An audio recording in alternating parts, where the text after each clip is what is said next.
watching Ayit TV, empowering you. Thank you very much, you who is still locked onto Ayit TV. It's another beautiful Tuesday. We are talking about 5 p.m. and here in Mbarara, in case you're watching from different parts of the world, here in Mbarara, it's a cool one. We are really not complaining. This is another time for the Startup Talk. It is another time to talk to you who is planning to start a business and you who has just started. We always host people to tell you how they did it, and maybe you can also have a chance to always feature on the show to tell your story of what you do. That is what we do on the Startup Talk show. We are proudly sponsored and supported by Empower Youth in Technology, Ayit, which is a tech hub here in Mbarara that supports young people in developing tech solutions, and we support them in different ways. One is to promote them in case they have these startups. Can we promote you and people get to know you? The other one is mentorship and capacity building. Can you meet people that can guide you and grow your business? The other one is linking you to affordable financing options through our Ayit Startups Financing Initiative. And that is where you save your money, and in case you have a contract to meet, you borrow and you don't need collateral. It is only members standing in for you, and you get that money and you go service your startup. But having that said, I think we should be able to get ready for our episode today, and we are hosting a very, very noble gentleman. I would say quite a lot of stories that you hear a lot about him, but today we have himself and we should be able to get it from himself. Now we are going to have this short break, and when we return we are going to get to the story of Dr. Nathan Karema.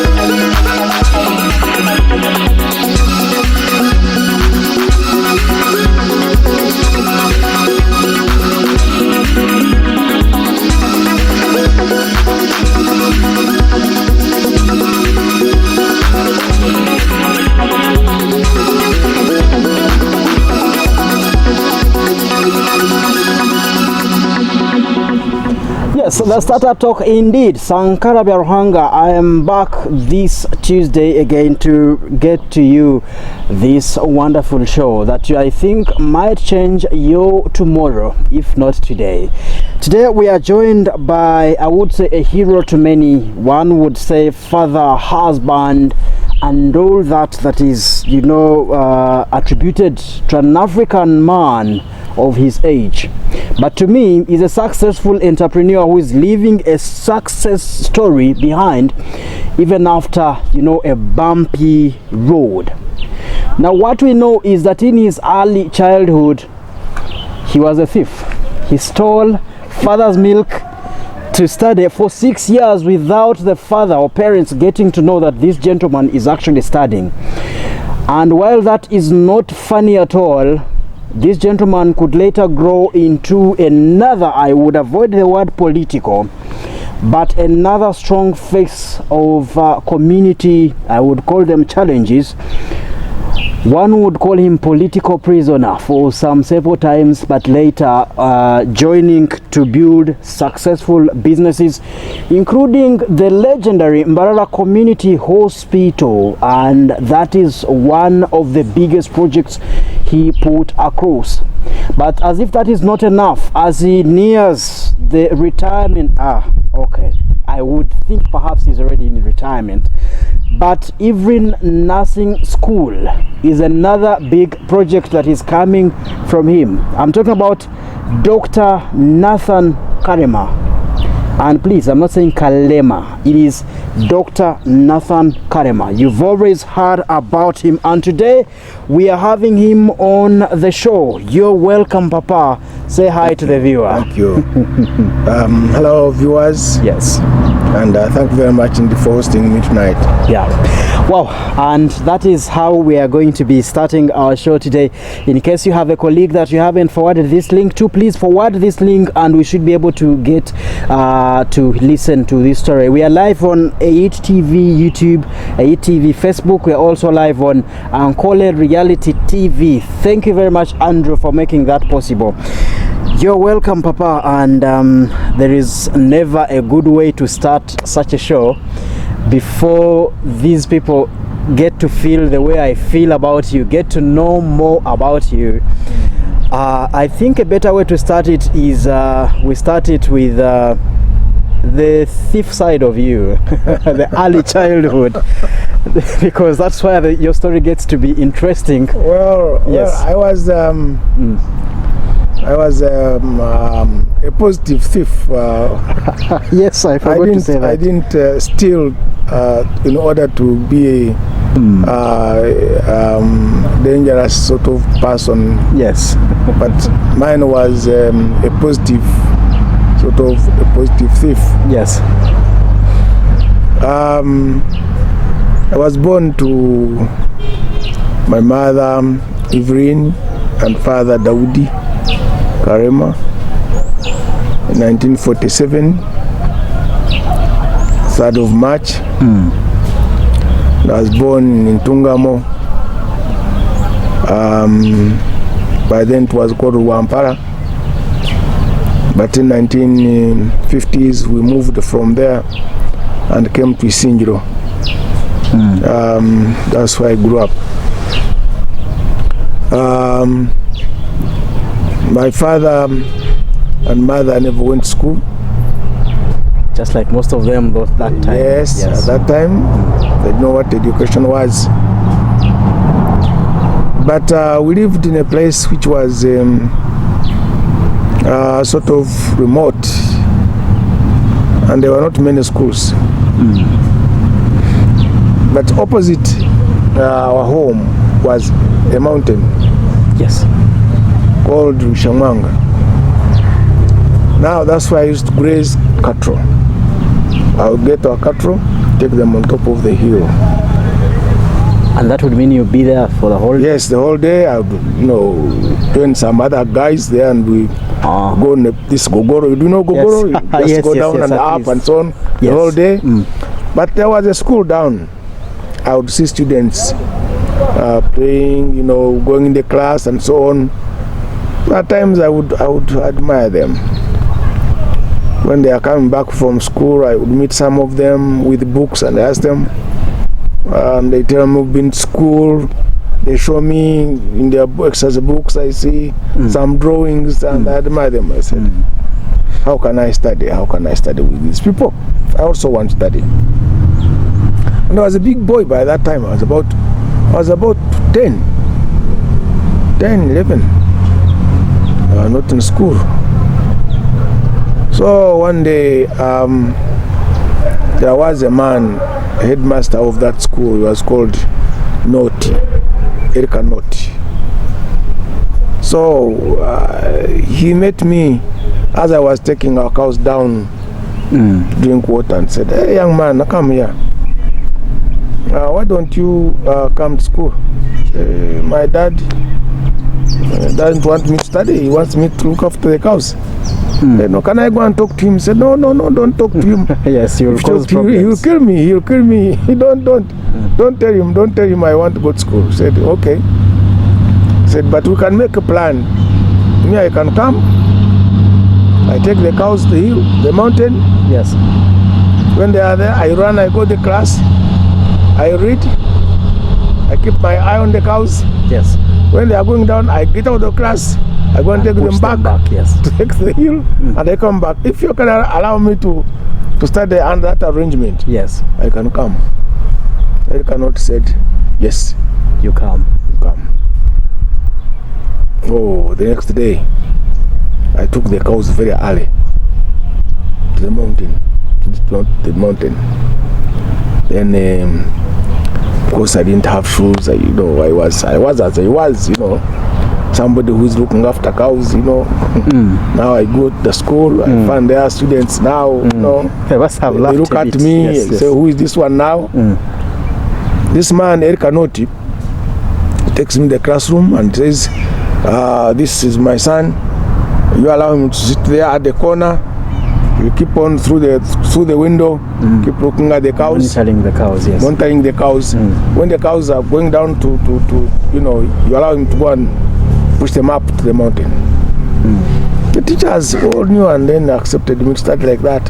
When I got to P2, it became difficult because I had to be registered in a register of students in order for me to continue doing exams.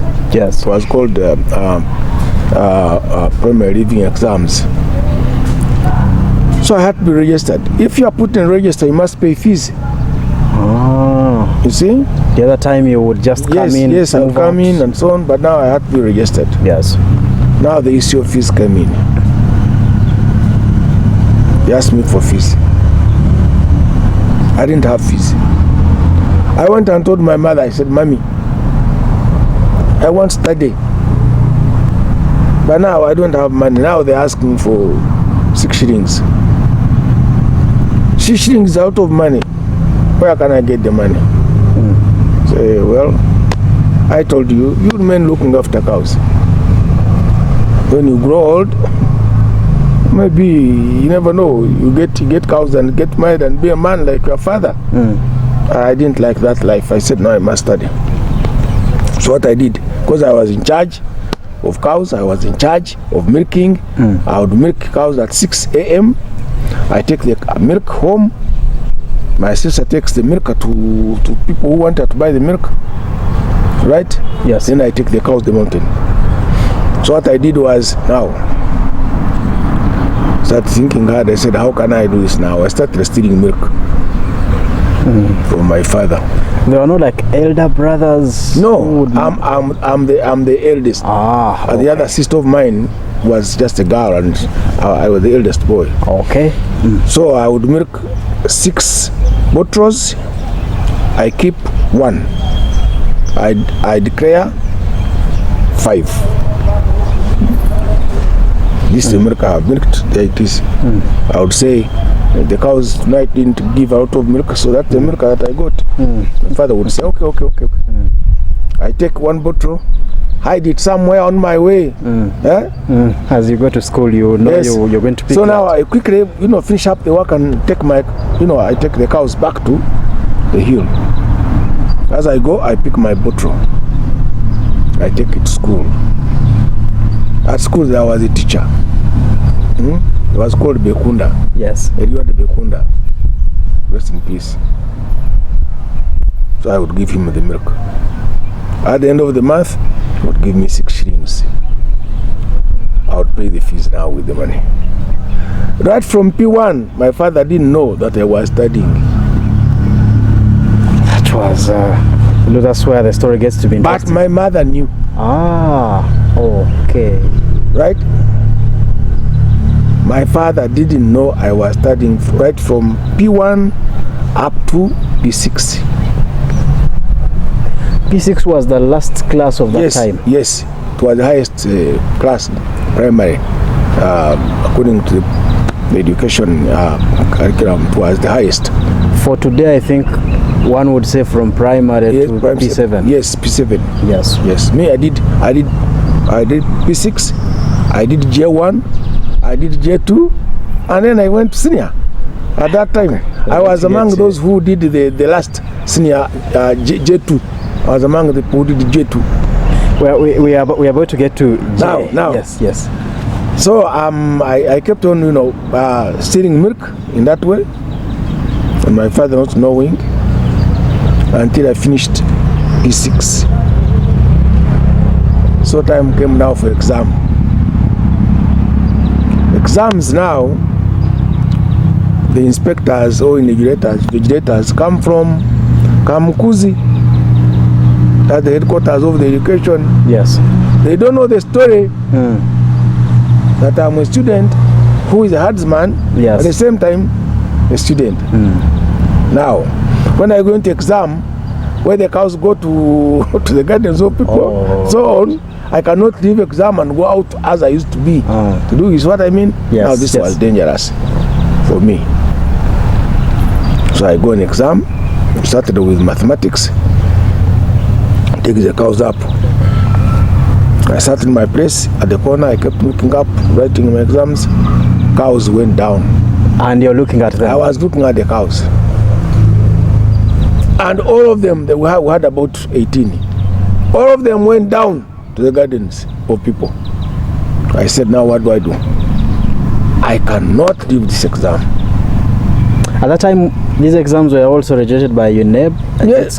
Is it still called? It was, yeah, that's right. Okay. By government, of course. So, I just decided to leave the cows, go and destroy the gardens, come what may, but do exam. Yes. So I finished my paper. I finished very quickly. I was brilliant. Now, my heart told me, why don't you go and tell the invigilator that you have finished and that you want to go, so that you go and get the cows out of the gardens before the owners of the gardens can discover. Yes. My heart said, no. If you do that, you'll be discovered. Then, as God always does his things, naughty, Elkanot was passing by, seeing how exams was going on, So I do this to him. I kill the eye to him. Yes. He comes. He comes in the class. He tells the invigilator, says, there is a boy, a special case here. This boy has a special case. Can I talk to him? The invigilator comes with a note. They come to me, and I tell them, I've finished my paper, but I have something pressing that I would request you to allow me to go out. Not new. Yes. Right? But the other one, of course, they didn't know. They didn't know. The man said, are you sure you have finished this? He went through and said, okay, you can go. I ran. For the cows from the garden. Yes. For the cows up again. Because I had to go second paper in the afternoon. Ah, okay. So for the morning you have survived. Yes. So I put them up. Then in the afternoon, I go back to sit the exam. Now what I do, I go and call my sister. My sister, I tell her, go and remain with the cows so they don't go destroy gardens. Right? I'm going somewhere. I'll bring you kabaragara. You know kabaragara? Yes. Banana, Yes. My sister says, okay. You're sure you're going to bring kabaragara? I said, yes. That was all. She's sorted. Yes. I didn't want to tell her that I'm doing exams. I didn't want to tell anyone. Apart from mother. Yes, my mother knew. So I went back, I did my afternoon exams, I finished. Then we were doing 4 papers. The following day, I did the same. And I finished exams. The exam results came after about 3 months, 2 months. I was number 2 in the whole kingdom of Ankole. All this time, still again, Papa is not in the know. No. Know what happened? The whole village knew because it was that scam. Yes. Yes. And they knew that I had beaten the whole of Ankole. There was a drinking point where they all go, where my father goes drink in the evening. So he went there. When he went there, say, oh, Karema, your son has beaten the whole of Ankole. He's the best in the class. I can said, what? Said, what are you talking about? Hey, have you not read? Have you not read? They said, there is a paper here, even his pictures here. They show him said, he looks at the pictures. Yes, this is my son. When did he go to school?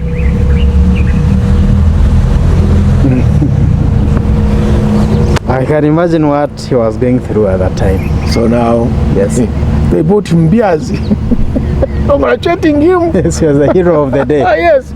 So in the evening I come, says, tell me, how did you do this? I told him the whole story, that I stole the milk. Said, you are a man, thank you very much. Say, I'm sorry, I stole your milk, but there was nothing else I could do. He accepted, and he shook my hand and said, thank you very much. From there, I went on, because now I was number 2 in the whole kingdom.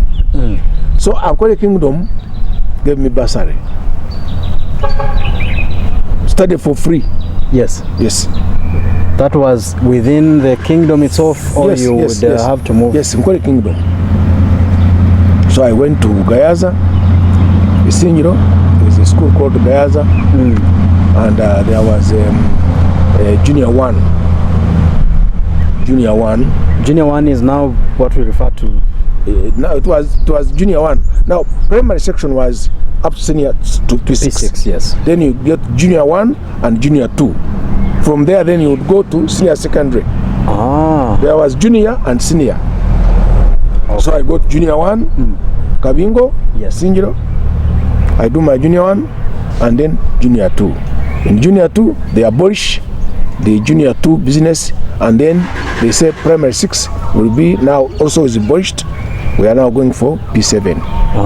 It was that time. So now, at that time, it was abolished, 1965, something like 1965. So I did and passed very well. I went to Mbarara High School. This time Papa is willing to pay? No, he didn't pay fees. Uncle Kingdom was paying fees for me. Okay. Yes, so even at junior you outshine? Yeah. Okay. Everything. That was beautiful. So I studied very well. I went to Mbarara High School. I did very well in Mbarara High School. Now remember, in Mbarara High School I had a lot of challenges, because my brothers now were growing, my sisters were growing. My father didn't want to pay fees for anyone. So I said, what can I do? Do I study alone and let my brothers and sisters just remain without any education at all? What do I do? I decided to work as I studied. I never had any extra activity curriculum, what they say, like playing games, like running, like football, like what. No. That was your time to work. That was my time to work. There were Bazungu. Yes. Our headmaster was called Lee Wilson. There was another one called Carlingford. There was another one. Many. All of them were there. So what I would do in the evening, after 4, I would go and work for them in their gardens. Spraying, water with their gardens and so on. Garden work, yes. And, cleaning the house and so on. So I did the houseboy work. Washing their clothes. Yes. And all that. Yes. Cleaning their car, washing their cars, and gardens especially. So I was their gardener. For good 4 years. They would pay, of course. Very well. I was given a chipande. You know chipande? Where 1 up to 30. When you come in the evening, the rate P. Okay. When you don't come, X. Yeah. So at the end of the month, they count how many P's are there, multiply how much money every day. Because every day you work, they give you so much money. Yes. Right. But me, I would make sure that I get P every other day. On Sunday. Wow. On Sunday, I would go in the evening to go and spray the water over the flowers and so on. I would go and create some work for myself. Yes. They didn't need to tell me to do anything. No. Do this or wow. No. Yes. I would just go. I would know what I'm supposed to do. I go and spray the flowers. I pick out the weed. I do what. If I find the car is parked there, I go and look for water. I wash it and until 2 hours. When I finish my 2 hours, that's my day over. With that money, I managed to pay for my sisters. I might pay school fees for my brothers. All of them. Apart from my elder sister. That one was too big. She remained home. But others, I paid school fees for them. From that money? From that money. And Bazungu used to pay me. At the end of the month, they would pay me. And I would tell there is an old man, he's still alive, he's called the Butaminji. He was the deputy headmaster. He was the only black man who was in administration in Mbarara High School. So I told him my story and he understood me. So he would give me permission every Saturday in the morning yes, to take money whenever I wanted to. To go and take money to the school, yes, where my siblings would be studying from. I even take some money to my mother. Right? So at the end of the month, I would go home and take school fees for my brother and sisters. Right from primary one, as I was in the senior one, they all studied with me, you know, as they are promoted P2, P1, P2, P3, and so on. I was in senior one, senior two, senior three. Now I finished senior 5, senior 4. There was a brother of mine who was doing P6, another one P6, another one P6. They were now 3 in one class, waiting to go to secondary school. I had to pay for them. I said, I cannot manage everybody.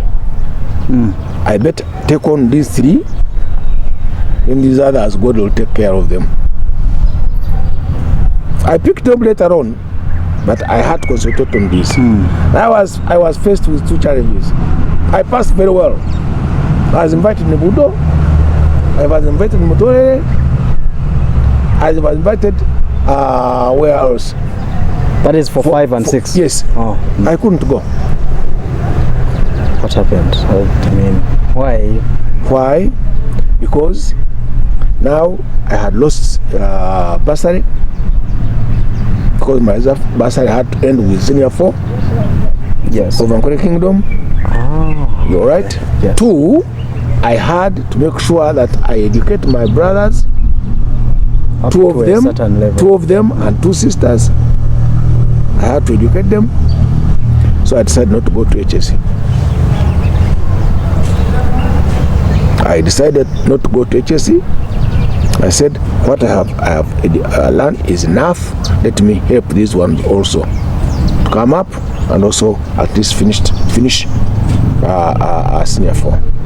So you had planned to do that how? Okay, let's go to I go to education department in Kamkuzi. I find a very nice man. He passed on recently, called Canon Nyenda. Nyenda. Rest in peace. He was a very nice man. He was the inspector of schools. So I tell him my story, the whole story. Yes. I was very sympathetic. I said, you know what? I'm going to give you a job. You are going to be a teacher, a licensed teacher. Having finished senior 4 at that time, yes, powerful, and more. Yes, performed well already. Yes. So he posted me to Nyakabanga in Shema, in Igara, somewhere there in Nyakabanga, in a school. I became a teacher now. This was 1969. So that's come 1970. I'm a teacher. I teach 70, 1971, 72. I teach and educate my brothers and sisters. Right? Now, when I was there, I saw an advert in a newspaper called Agas. There was a newspaper called Agas. There was an advert, public service advertising for jobs. One was for clinical officers, another one was for these jobs being advertised. So I applied. I was called for interview. I never knew Kampala. I was told to go to Kampala. And you took a shot at it? You went? Yes. There was a vehicle UTC bus. There was a man called Kasuku. Kasuku was very well known in Mbarara. So I went to him. Me, my things, I always determine. I don't give up easily. No. So let me try. After all, no one is going to beat me. My life has depended on being resilient. If I decide to do something, I will do it. To take it on. I'll take it on. If I fail, but I have tried hard. But there are a few things that I have tried and I have failed. It's a big lesson already. We are going to get more lessons, I am sure. Now, yes.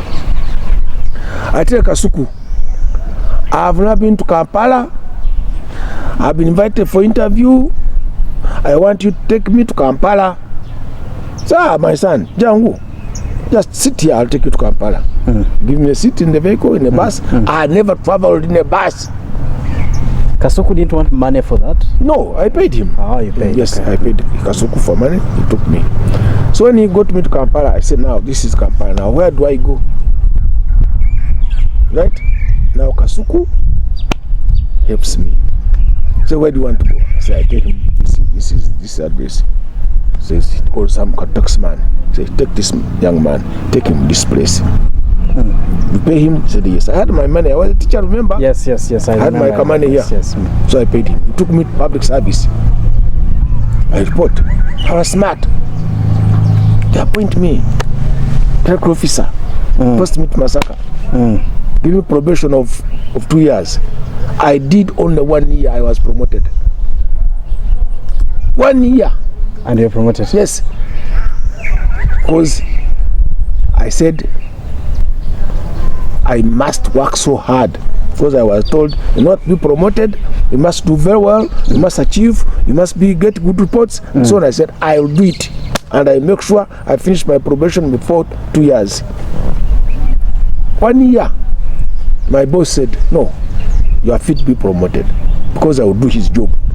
Very well. Yes, he was called John Rubowa. I know, I still remember him. I would write him his reports. I knew English very well. I would write reports for him. I would write everything for him. I take to him to sign it. So he loved me so much. I made myself sort of indispensable. You know that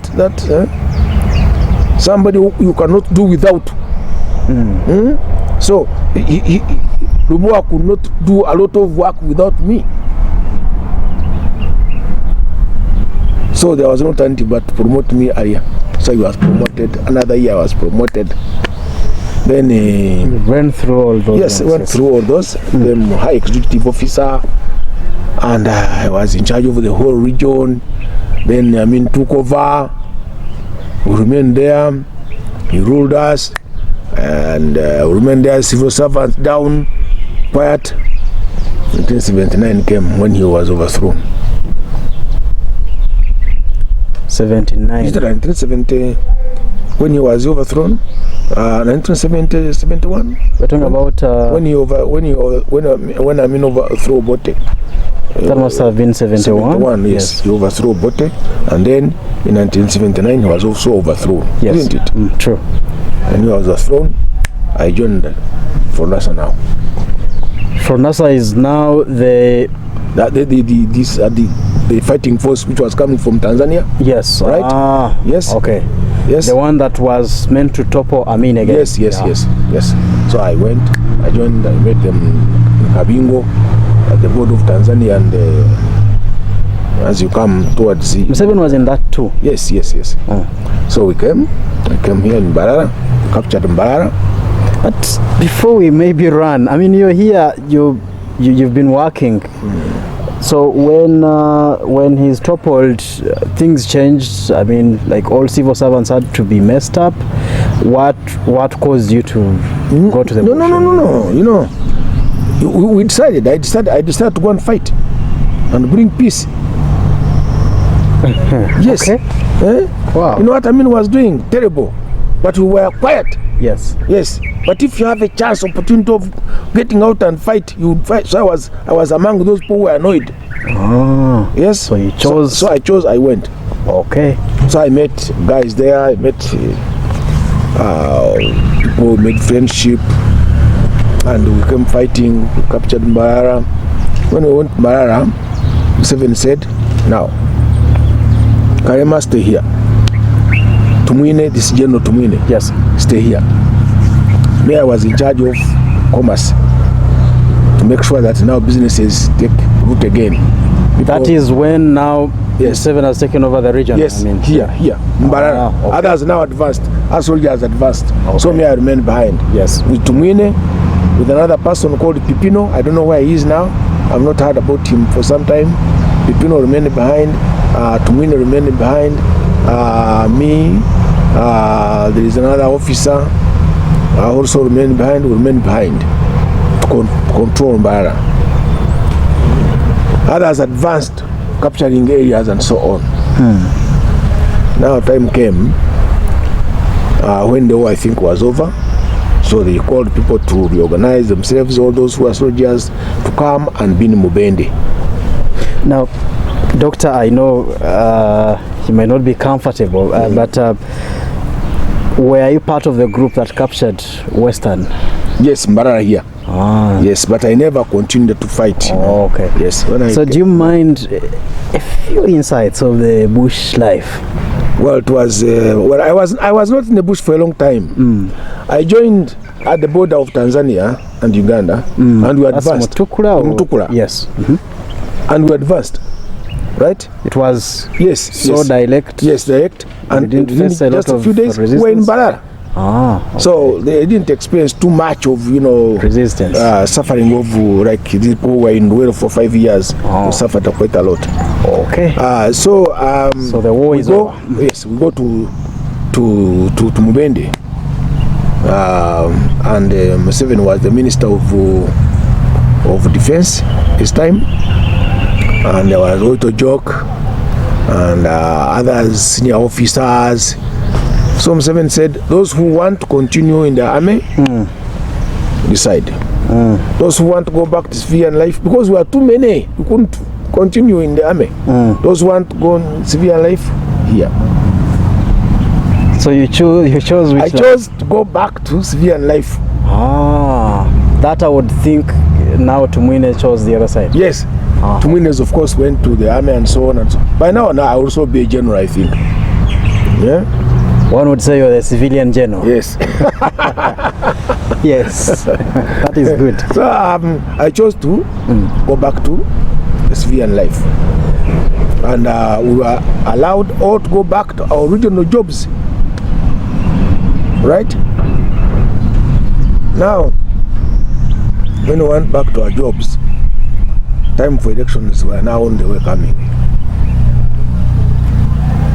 We're talking about yes, which year? Yes, 80? 1980s now. Okay. But before that one, the Minister of Defense, by then called Museveni, called me together with other young men who had some security skills and appointed us and said we must go to Juba to train as counterintelligence officers. Right? Those that have helped us come back. So now I was among about 200 or 300 people who were picked.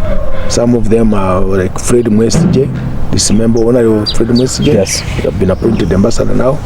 And others were many. There are still many. So we went to Juba for training for almost a year. We trained in Juba. Now while we are there now, the government changes now. There was a commission, you remember? There was a commission which was leading the country. Now they change Museveni, he becomes the Minister of making foreign affairs, something like that. And others are changed from this ministry to there is chaos and so on. We are forced to come back. Without even finishing the course, had to come back. When we came back, we found elections 1980. Is it 1980? Yes. 80 elections? Around there, yes. Around there. When we came in fear. Total fear. Because we had been sent by Museveni. Now Museveni is no longer in charge.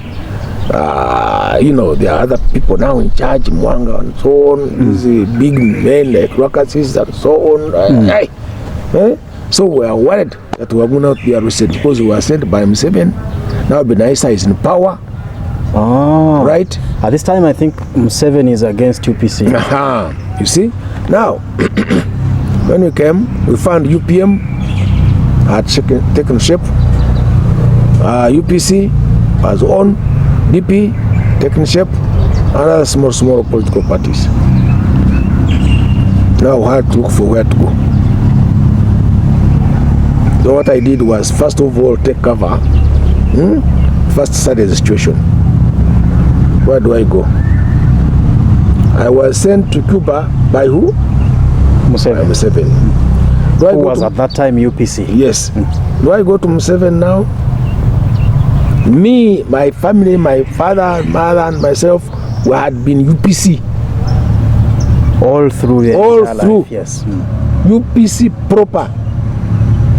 And for your information, I've never been any other thing other than UPC. Up to date? No, UPC died, you know. Of course, yeah. UPC died, and what is That there is is the case. a reflection of UPC. I don't think personally, well, Don't officially- represent the- officially UPC is there, but it's not the UPC that we had. Our UPC was real UPC. It became watery and ineffective, and UPC was a big party. It was a party, really. It was a party. Yes, it was a party. So If yesterday's UPC, where Obote was the president, came back today, I would go back to it. But now I'm in NRM. wow. Now I'm in NRM Yes. because there is nowhere else I can go. There's nowhere close to. Okay, that's a big statement. There's but- nowhere else I can go now other than NRM. Yes. There's no any other part that I can go to. At NRM is, to me, is next to UPC. Yes. But now that UPC died, I can't remain on the grave. We buried UPC. I went to bury Obote. I saw him being buried, and UPC died. Then I cannot remain on the grave crying, UPC. And those who are there doing UPC are wasting time. Maybe UPC will be again in power after hundreds of years. Not now. Not now. Yes. So why should I go in such a thing that cannot even promise me anything next 5 years that or 10 years that will again? So frustrated. Yeah, that is it. Yes. So let's come back here, sir. Which side did you choose at that So time? I chose to go to UPC. Against Museveni now, who is under Yes. UPM? Yes. I said I must remain my party. Many of these other young guys joined the Museveni because they have been trained by him and so on. But me, I said no. I joined Rwakasis, where Jakusis was, where Rangaranga was, where Kamuntu was, where Kanyomoz was, where All these stories. all these big story, big. Those. Yeah? I was young, but not very young. I was about 30 something. So I joined the UPC, and we campaigned thoroughly well. Oh my! Why, This time wow, is wow. Museveni in contact with you? I mean, No. has he at one point No. say, No. what? I mean, No, we never got any contact. Ah. Yeah, I remained in UPC, they remained in their own camp. Oh. We won the election. 1981. Took power. Yes. I was appointed assistant commissioner. And I was posted in Jinja. Remember? You're back in the system. Yes. Worked in Jinja for 3 years after 1983. While I'm in Jinja, Obote comes to visit Jinja on Agricultural Day. He finds me there, working so hard. I had organized so well. Me, I like things organized properly. See, for us whose background is so questionable, Yes. when they give you a job, you do it very well. Because you're depending on it. Yes, but depending on that job, there's nothing else but depending on the job. It's a job which promotes you. So you give me a job, I will do it to a satisfaction. And it's from there that I'll be promoted to another step. You know what Obote did? He said, who is this young man? Is he moving, putting things right? And it's a sharp man. Wakasi says, that's the assistant commissioner of this place. Call him for me. Calls me, says, I'll need to talk to you in the evening. Say, Your Excellency. I start shaking. No, President now telling me that Yes. he wants. From that time, I was thinking nothing about anything else but about the appointment with the president in the evening. Yes. Late in the evening, they sent vehicles to my house to pick me. I go and meet Obote in his hotel. I go in, I found there Rakasisis, I found there Mwangas, I found there Wiza Kirunda, I found Tewungwa, Rangaranga, all those big shots. When I enter, they already discussed. They had agreed that I should be promoted to this commissioner and posted to Ruwero. Because in Jinja, yes, I had found a big problem of iron bar heating. Maybe you didn't know this. There was killing of people using iron bars in Teimbwa. And you know who are doing this? Politicians. Politicians, DPs and UPCs hitting one another, killing one another politically. So when I went there, yes, I cooled them down. I called them, I told them it's very dangerous. I became a parent, you see, and the whole thing died. Okay. So from there, what he said, if this man can stop that Yemba, which had been there for many years, he can stop the Ruwero issue. At this time I'm thinking, because yes, the elections are done, Museveni is defeated. Yes. But as if it's the same time he now went to the bush. He went to the bush. Wasn't Ruwero on fire? I don't know. At that time, Ruwero was on fire, of course. By the time you were posted. Yes, Ruwero was taped, was no go place. By 1983, there was no road going to Gulu passing through Ruwero. No, all the roads in Ruwero had been closed. The civil service structures closed. Judiciary, they had killed the chief magistrate, whether killed by rebels or killed by the other people. I don't know, but they had killed him. There was no civil service or nothing. It had been taken over almost by rebels at that time. No, this commissioner would wish to have gone to that place. So now I enter into the room where they are sitting. When I end, they say, oh mama, now you PC. They sing for me to put me in mood. Now, Obote says, powers vested to me, section this and this. I have appointed you this commissioner and consequently post you to Ruwero district as this commissioner. You have anything to say? I want to believe that is how he sounded. I'm told he was very eloquent. Obote was the speaker, my friend.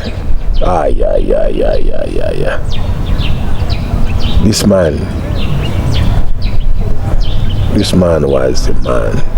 Obote.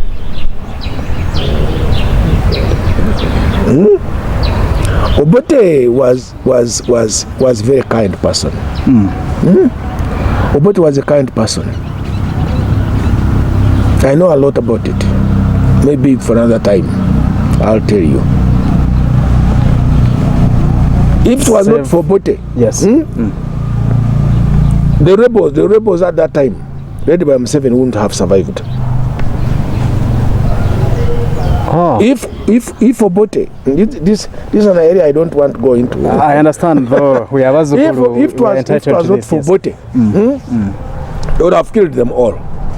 Obote said, no, you can't do that. There are some innocent people. One time he called me to come and address the cabinet about the situation in Ruwero. And there was some suggestion. They should take a gun called Katush and fire in the forest on that area and burn the whole area. I said, Your Excellency, very many innocent people will die.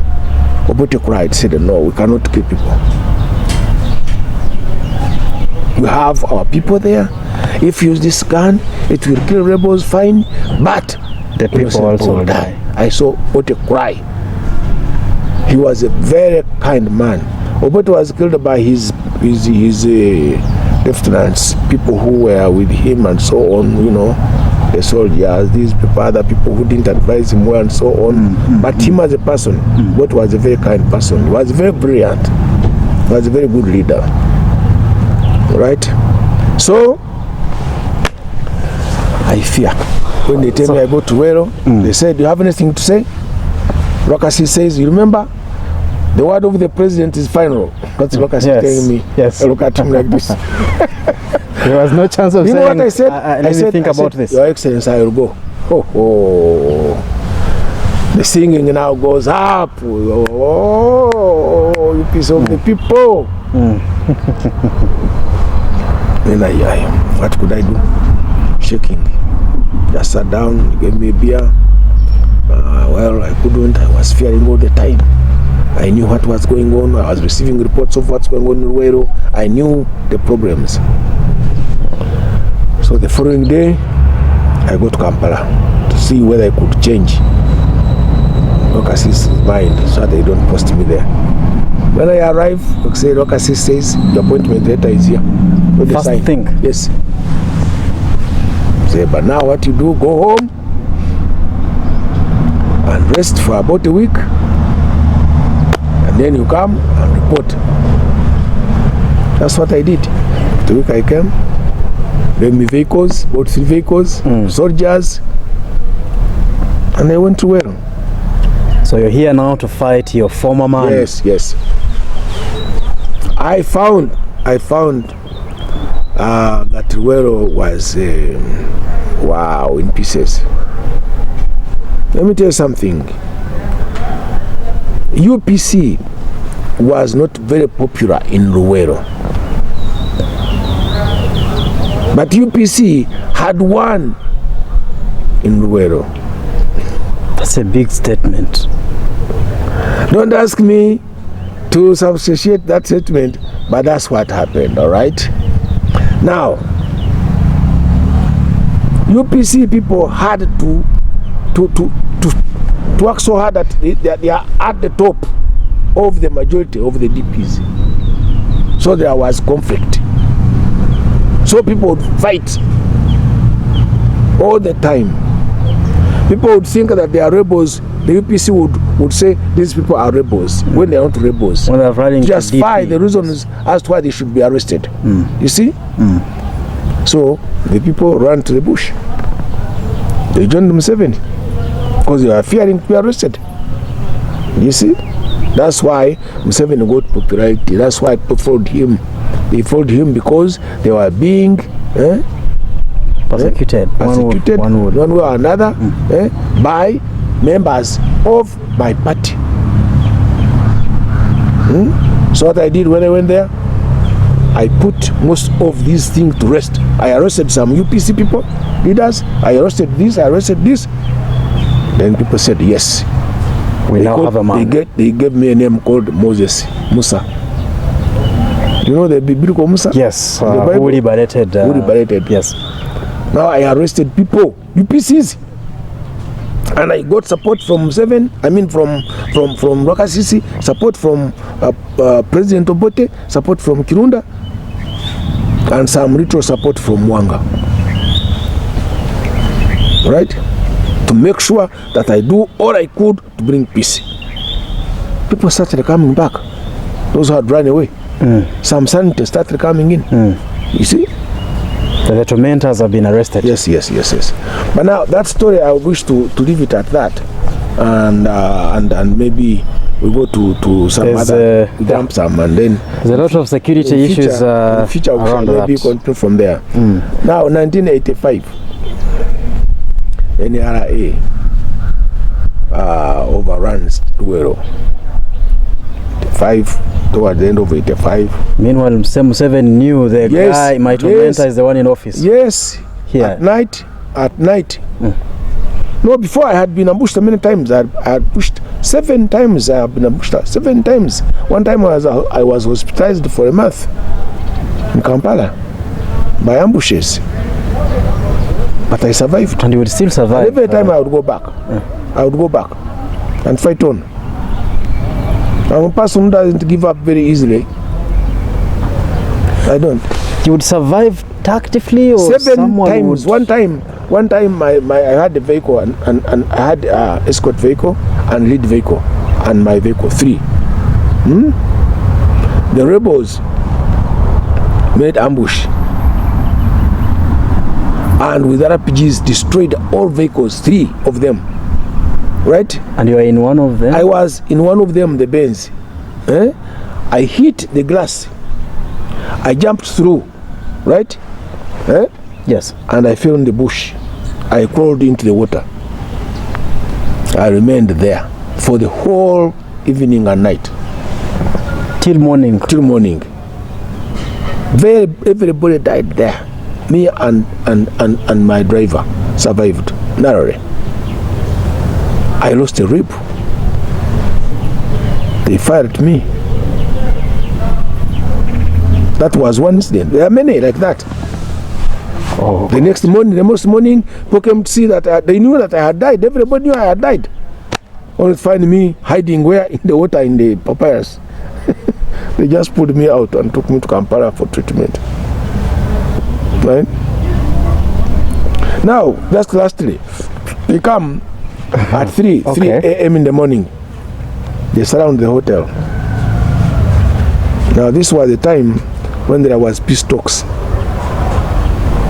Remember? There was peace talks. Now, rebels had been come out of the bush. I was this commissioner in Luwero. We had been directed by Lutwa not to arrest anyone, just their brothers. You know, they call them brothers. Those are brothers. Receive them. Mcheben is our brother and so on. So, we are drinking with them, you know. So one evening they turn against me. That is it. Are we about to have Museveni come to power? Yes, 86. 85. Okay. 1985 was 85 there. So in the evening, around at night, in the morning at 3 a.m. the whole hotel is surrounded by RA resistance army, the rebels. One of the hotel keepers comes to me and says, "Do you know DC? The whole hotel is surrounded by rebels. You are finished." I just looked through the window. I found the whole hotels only surrounded by soldiers, by rebels. So I'm finished. What was running to your mind? I know that was the end. Sounding like a movie, yeah? No, that was the end. That was the end of my life. I said, God, this is a time. I'm done. Right? I'll not shoot myself. I had guns. I had a gun. I had a pistol. I had another gun. I had another gun. I said, no, I will not shoot myself. Let them shoot me. I will not shoot myself. And nobody bothered. They only guarded the hotel. So around 7, they come and knock at the door, at my door. So I open. Say, Sir DC, Mzee has said that you come, we take you to him so that you can discuss how you can administer the district. Yes. Now that the district has been captured, taken over. Yeah, tactics, of taking me. I was being arrested, I knew. So I told the boys, why don't you tell me that you are arresting me other than telling me lies? I said, no, for us who have been sent to take you. Where's your vehicle? You dress up quickly, let's go. Where's your gun? I said, these are my guns. I gave them the guns. He said, I went down, I found my boys had been, tied Kandoya and so on. I said, I'm finished. So they take me in the vehicle, in their vehicles. They take me to the bush. Meanwhile, at this time, the most important thing is you've already talked to God and said, I knew it's over. It was over. Just imagine somebody has been fighting them for all those 5 years. Arrested their collaborators. Now they have arrested you. Yes. In the morning they have taken you. They have tried to kill you and you. Yes, now they have got me. Yes. I knew, finished. Okay. So now we get in the bush. One boy says, now let us finish him here. He spoke in Nyankori. Katumitra. I heard. I said, I was like, as if I was dead. They said, okay, this is over. Then there was another boy. He was called China. I think he died. A very nice man. This boy, but Afande, Mzee said we should not kill this Karema because he said he's the political detainee. He said we should not kill him. I said, no. I got cocked. He said, don't shoot. said, if you shoot him, I won't shoot you. That was China telling his fellow. So we must take him to Mzei. Back again on the vehicle, my Land Rover, Land Rover. They drive up to the bush, Chuoko. So they put me there. Mzee was not there, so they say, you remain here. They put me there. I mean, for the whole day, the second day, there's no food, anything. The following morning, I see them with they were kempengere, you know, this maize. Yes, maize mixed with beans. With beans. Yes. This was my plate. Plate is like this, so they put here, so I eat. This commissioner, so I eat from there. After all, I should be after dead. 2 days, women from Woodlands arrive. Women. These were locals? The locals. Okay. They arrive looking for me. They come.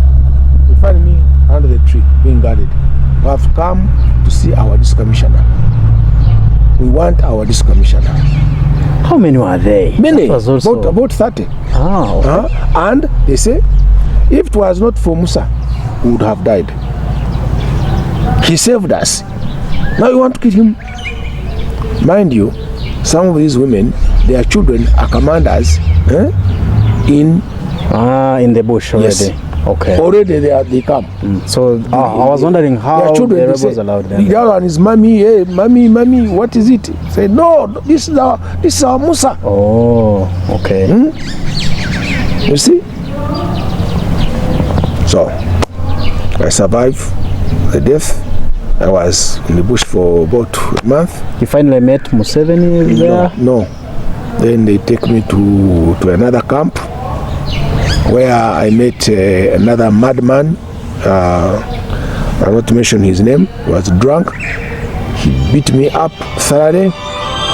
He just, hit me with his small gun, pistol, and I lost my teeth and kicked me. Said he wants to kill me. And then all of a sudden, as God was always on my side, arrives another man, senior now. He was called Bata, Dr. Bata. He finds me being kicked by the soldiers of those drunkard officer. He's still alive, but he retired, but he's just recently he came and found me in my hospital with his mother. I usually treat her, the mother, free of charge. So without knowing, the mother said, take me to my doctor. And he came here with the mother. And I treated the mother. And you recognized? And the man said, yes. Karema, Niwe. I said, yes. I didn't kill you. You remember? You survived because of me. I said, yes, I survived because of you, sir.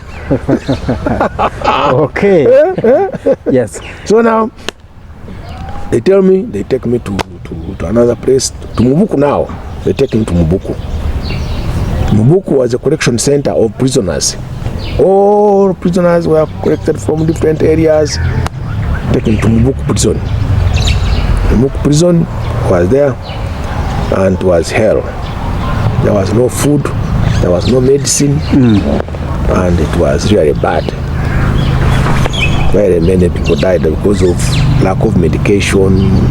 It was bad, and I was about to die. The century was terrible, too much. I was saved by Fred Mwesije, Kano now. Yes. Kano Amanyamushega. I'll never forget those people in my life.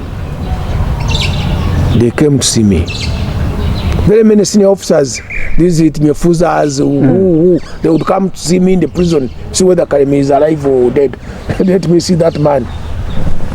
These people came, 2 of them. I said, let's go and see Karema. Found me lying just on the tree, flies on me all over, that and so on. I was half dead. I said, Karema cannot die. Mzee Museveni said, Karema should not be killed. He is a political detainee. He is not a murderer. We investigated. We found he has no case. He was just a leader. We should not.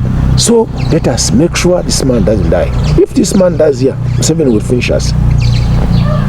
I was listening. So they put me on a tipper because I couldn't be put in there because I was smelling. Put me in a tipper. They take me to Karema Mines Hospital. I found there nurses, nurses, the Bazungu, the sisters, you know. Amanya Mushega tells them, treat this man, make sure he does not die. We shall come back, we shall pay you. Yes, he signs, this is now, when I will Fred message.